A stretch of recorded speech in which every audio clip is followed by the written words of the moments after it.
The question is that the committee do now adjourn. I call the member for Leichhart. Thank you, Madam Deputy Speaker. I recently received an email from a young constituent of mine. Her name is Sophie Elcorn. I'd like to read this if I could. She says, "Dear Sir, my name is Sophie Elcorn and I am 9 years old. I would like to inform you about the lack of safe road crossings at Ellis Beach Surf Life Saving Club and the shops. Yesterday my friend and I tried to cross the road near Ellis Beach shops. We stopped in the middle of the road when we tried to cross the next lane. My friend was accidentally hit by a car. She bumped the bonnet and bounced off. She hurt her 2 knees and got gravel rash on 1 leg. She had to go to hospital in an ambulance to make sure everything was okay. We all felt sad for my friend, that my friend was hurt, and knew that we were very lucky. I think that it is important to have a zebra crossing or pedestrian lights to make it safer for everyone to cross the road. Can you please help me fix the problem? Every Sunday there are lots of children at the beach for nippers. I don't want any of them to be hurt or have any of their friends hurt if this happens again. Yours sincerely, Sophie Elcorn."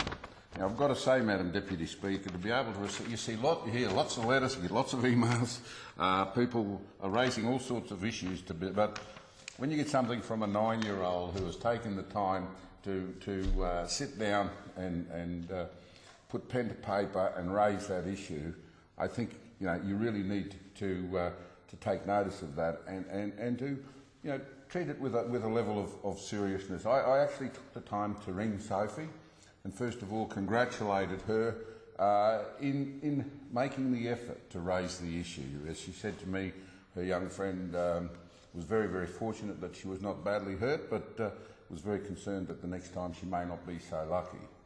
I also explained to Sophie that it's advocacy like this, people that are prepared not just to complain about a situation but to raise it as an issue and pursue it with people like myself is one way of achieving an outcome.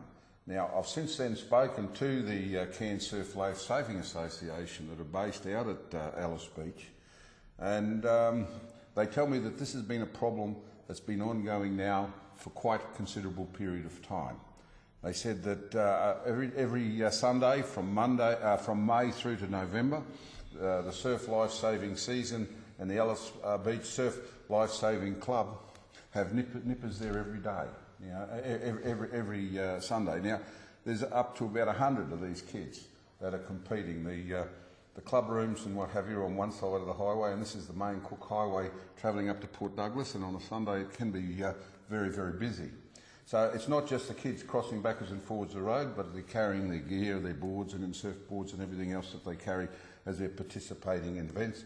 There has been numerous close calls over the years, and there is no doubt that there is a desperate need for not only a zebra crossing but a set of lights there that can be, even if the lights are used there on a Sunday when you've got this large congregation of people and you've got a lot of people using that highway, a lot of tourists there that are not quite so familiar with our local area. So I think it's very important. But for Sophie, at 9 years of age, to be able to, and she's been a member of the Nippers for quite a few years, and she's, for her to take the time to raise it, I think is very, very important. I've written a letter to the State Transport Minister, Craig Wallace, and raising the issues that Sophie has and asking him to give serious and consideration to this issue. The investment of a set of lights and a pedestrian crossing really is not that great. I've been pleased to get a response back from Snow Bono, who's the local councillor, who's come out and been very, very supportive of this initiative and will support me on it. Doug McKinstry, who is the Cairns president of the Surf Life Saving Club, has said to me he's very, very aware of the risk, and again congratulated Sophie on her initiative. So I'm hoping that from that letter that has been really initiated by young Sophie Elcorn, that we will get some outcome, and at the end of the day we may have the opportunity of being able to open this pedestrian crossing and lights And I think we should be acknowledging Sophie Elkhorn and the outstanding work that she does. I know that her mum and dad are very, very proud of her, and I'd encourage any young people that come up with issues there that they see, don't sit back and just talk about them. Take the time to send an email, because it can make a difference.